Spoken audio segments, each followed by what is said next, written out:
The Church's calendar has got lots of feasts of the Virgin Mary and of saints. Their importance is determined by the rank in the calendar. So at the first level, there are memorials, then there are feast days, and then there are solemn feast days or solemnities. Now, there are four solemnities of the Virgin Mary.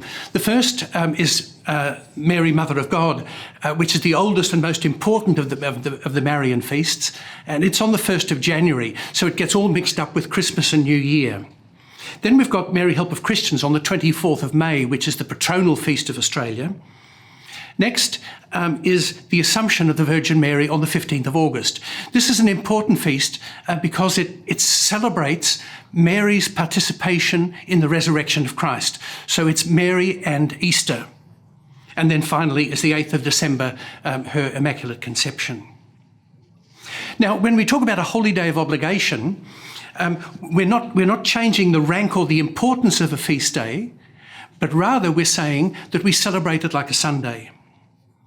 So, yes, there's an obligation, but also we celebrate it, with choir and music, with preaching, with a whole range of ministries and so on.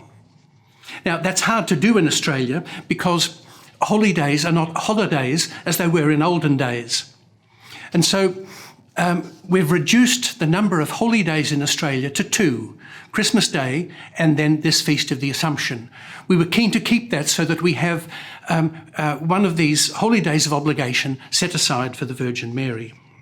Now, a solemn feast day takes precedence over a Sunday in ordinary time, according to the liturgical calendar. And so if it falls on a Sunday, we celebrate the solemn feast rather than the Sunday.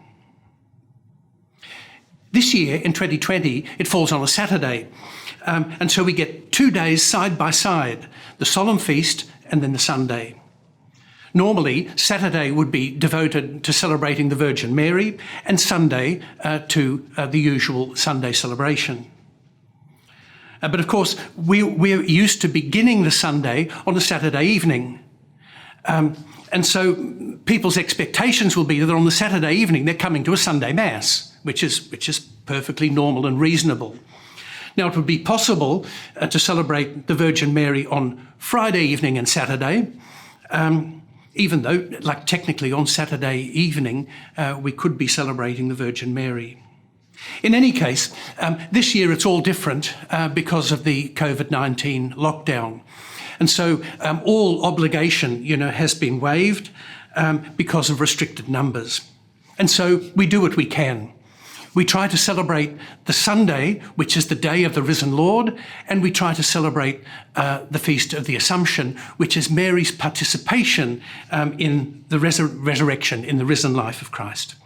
Because Mary's participation in the resurrection is our own promise of resurrection and eternal life.